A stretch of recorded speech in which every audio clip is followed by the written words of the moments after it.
이제 오늘로써 디모데후서 말씀을 마치게 되는데요. 비록 오늘 말씀은 우리에게 위로와 힘을 줍니다. 위로와 힘이 되는 이유는 오늘 말씀에서 바울이 멋진 어떠한 결과물을 만들어냈다거나 세상적으로 승리하거나 성공하는 그런 모습을 보여줬기 때문이 아닙니다. 오히려 이제 순교하기 직전에 있는 바울의 모습은 너무나도 초라하고 처량해 보입니다. 세상의 눈으로 보면은 바울은 실패한 자처럼 보입니다. 하지만 바울은 끝까지 믿음의 길을 걸어갔습니다. 믿음으로 사는 것이 무엇일까요? 어떠한 상황에서도 어떠한 고난과 역경 가운데서도 하나님의 뜻에 순종하며 끝까지 믿음의 길을 걸어가는 그것이 참된 믿음의 삶의 모습입니다. 그래서 오늘 말씀이 더 마음에 와 닿습니다. 9절과 10절입니다. 너는 어서 속히 내게로 오라. 데마는 이 세상을 사랑하여 나를 버리고 데살로니가로 갔고, 그레스게는 갈라디아로, 디도는 달마디아로 갔고. 근데 바울은 마지막 이제 글을 쓰면서 디모데가 빨리 자신에게 올 것을 요청했습니다. 왜 오라고 할까요? 지금 바울 곁에는 사람이 거의 없기 때문에 그렇습니다. 그동안 함께 동역했던 데마는 세상을 사랑하여 바울을 버리고 데살로니가로 갔습니다. 근데 여러분, 살아오면서 자신이 믿었고 함께했던 동역자로부터 버림받고 또 그 동역자가 떠나는 경험을 해본 적이 있으십니까? 정말 그것이 얼마나 힘들고 괴롭습니까? 예수님도 십자가를 지실 때에 제자들이 다 도망갔죠. 혼자 쓸쓸히 십자가를 지셨습니다. 우리가 주님의 일을 하면서 사역을 감당하면서 이와 같이 배신과 떠남을 경험할 수 있습니다. 그래도 우리는 바울처럼 계속해서 믿음의 길을 걸어야 합니다. 오늘 말씀의 그레스게와 디도는 바울을 배신해서 떠난 것은 아닙니다. 말씀을 보면 사역을 위해 바울 곁을 떠났습니다. 이것을 보면 바울은 자신을 위해 사람을 곁에 두지 않았습니다.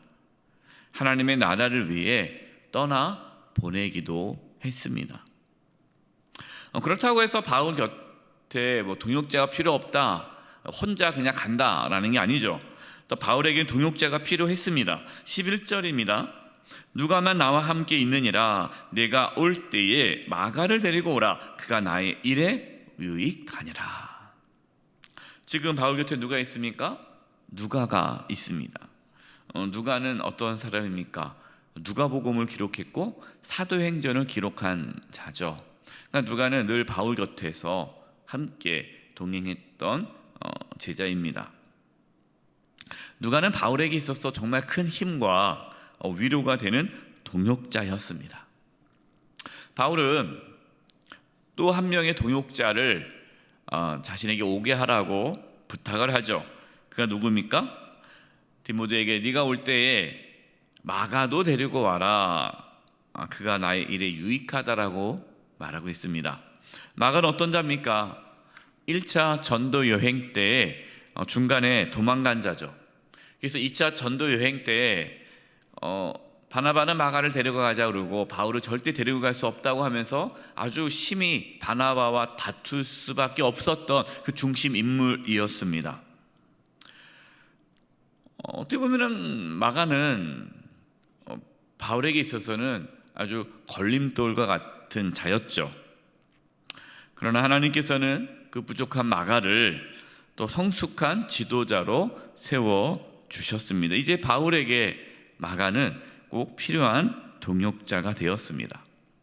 이렇게 보면 그냥 마가가 훌륭하니까 다시 바울이 부르는구나, 이렇게 또 이해하지 마시고요. 그렇게 다투고 또 깨어졌던 관계를 하나님께서 이제 다시 회복시켜 주시고 아름답게 만들어 주신다라는 것을 보여주시는 겁니다. 혹시 깨어진 관계가 있습니까? 다툰 사람이 있습니까? 관계를 회복하십시오. 그것이 하나님께서 주신 아름다운 신앙의 모습이에요. 13절입니다. 내가 올 때에 내가 들어와 가보의 집에 둔 겉옷을 가지고 오고 또 책은 특별히 가죽 종이에 쓴 것을 가져오라. 바울은 지금 감옥에 있습니다. 아주 차디찬 감옥이에요. 이제 겨울을 맞이하고 있죠. 아주 춥습니다. 추운 겨울을 대비하기 위해 겉옷을 갖다 달라라고 말하고 있습니다. 바울은 아주 매서운 추위를 견뎌야 했습니다. 또한 가죽 종이에 쓴 책을 가져달라고 했습니다. 아마도 이 책은 아직 신약 성경이 다 완성되지 않은 시기이기 때문에 아마 이 책은 초대교회에 서로 이렇게 돌아보고 있는 주님의 말씀이라고 봅니다. 그러니까 바울은 지금 끝까지 주님의 말씀을 붙잡고 가고 있다라는 거예요. 저와 여러분도 끝까지 주님의 말씀을 붙잡고 하나님의 말씀을 가까이 하며 살아갈 수 있기를 바랍니다. 14절과 15절입니다. 구리 세공업자 알렉산더가 내게 해를 많이 입혔으며 주께서 그 행한 대로 그에게 갚으시리니 너도 그를 주의하라. 그가 우리의 말을 심히 대적하였느니라. 바울을 대적하는 자들이 많았습니다. 특히 이름이 거론됐는데요, 알렉산더라는 이 사람은 바울에게 많은 해를 입혔습니다. 그리고 디모데에게도 조심하라고 권면했습니다. 우리가 믿음의 길을 걸어갈 때에 정말 나를 힘들게 하고 나를 대적하고 나에게 심한 말을 하고 나를 모욕하고 나를 그냥 짓밟고 나의 마음을 갈갈하게 찢어놓는 그런 사람을 만날 수 있습니다.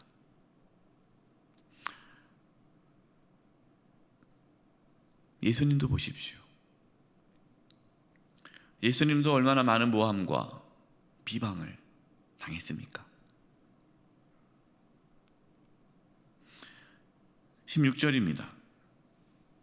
16절 말씀을 제가 표준 세번역으로 읽어 드리겠습니다. 내가 처음 나를 변론할 때에 나의 편에 서서 나를 도와준 사람이 하나도 없고 모두 나를 버리고 갔습니다. 그러나 그들에게 허물이 돌아가지 않기를 빕니다. 저는 이 말씀이 참 마음에 와닿고요, 아주 마음을 먹먹하게 합니다. 바울이 감옥에 들어갈 때 바울을 변호해 주는 사람이 단 한 사람도 없었어요. 모두가 다 바울을 버리고 떠났습니다. 한번 생각해 보세요. 그동안 평생 말씀을 가르쳤습니다. 제자들을 세웠습니다. 함께 믿음의 길을 걸어갔던 믿음의 동역자들이 주변에 있었습니다. 그러나 지금은 아무도 없습니다. 다 떠났습니다. 나를 도와줄 자가 한 명도 없습니다. 어떻게 보면 바울은 실패한 사역자처럼 보입니다.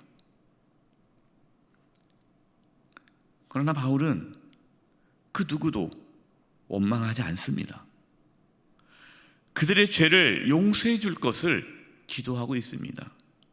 마치 예수님께서 십자가를 지시면서 그 십자가 위에서 저들의 죄를 알지 못합니다, 저들을 용서해 달라는 그 주님의 모습처럼 바울은 지금 용서의 기도를 드리고 있습니다.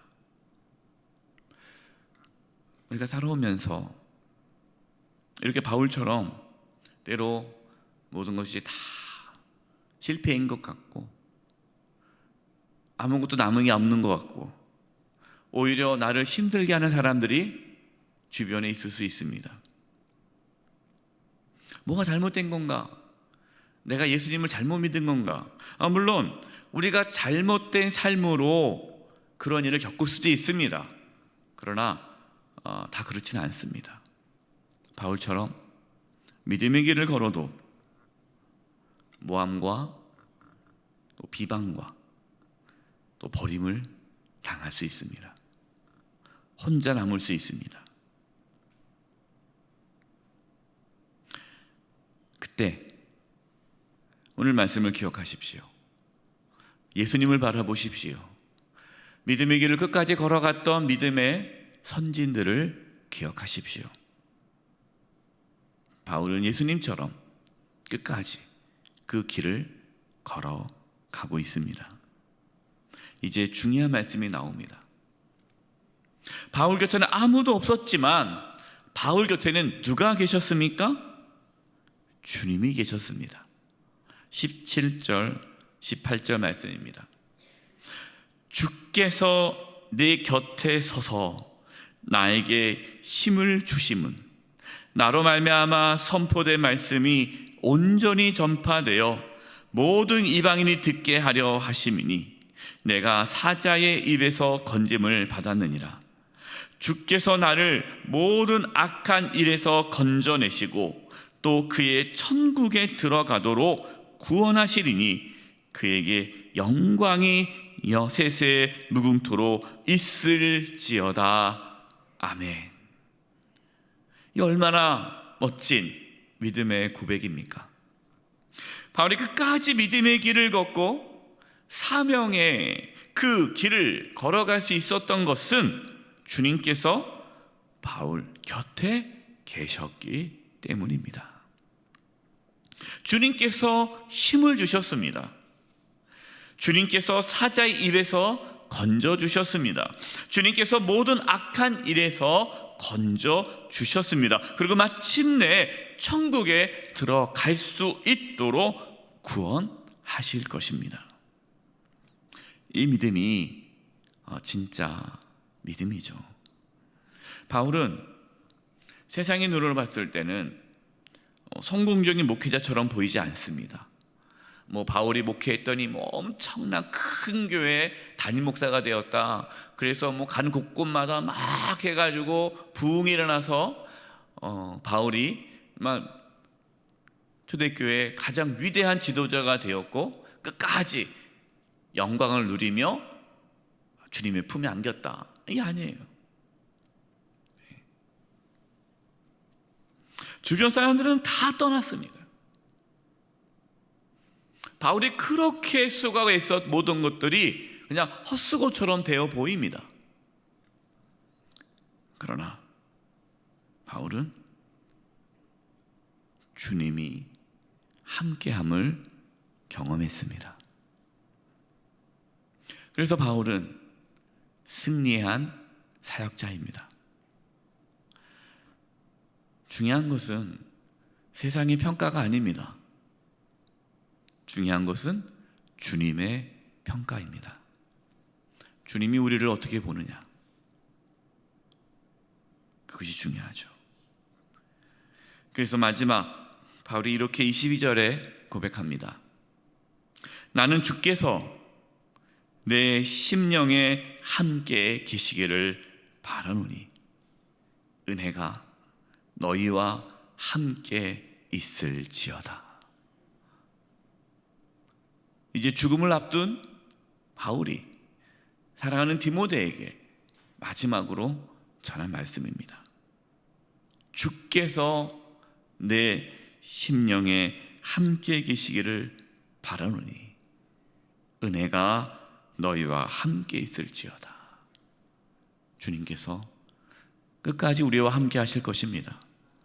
주님과 함께 끝까지 믿음의 길을 걸어가 우리 모두 천국에서 주님 뵐 수 있기를 간절히 축원드립니다. 기도하겠습니다.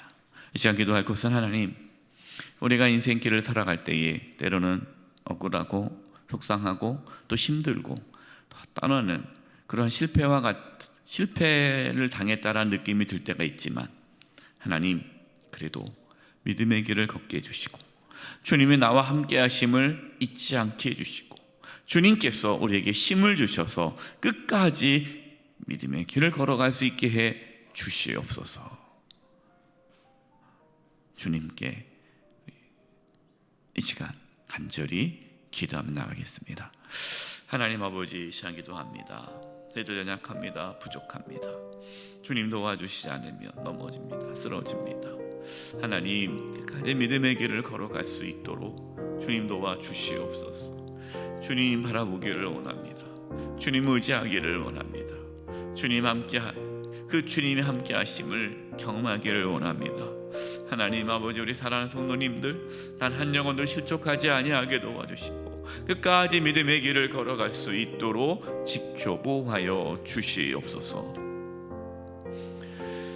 하나님 아버지, 세상 사람들이 손가락질을 하고 때로 세상 사람들이 실패한 자라고 얘기할지라도 주님께서 우리와 함께 하심을 늘 경험하며 놓치지 않고 살아가게 도와 주시옵소서. 주님, 우리에게 힘을 주셔서 끝까지 믿음의 길을 걷게 하여 주시고 천국에 들어가 주님 맞이하는 저희 모두가 되게 하여 주시옵소서. 예수님의 이름으로 기도드립니다. 아멘.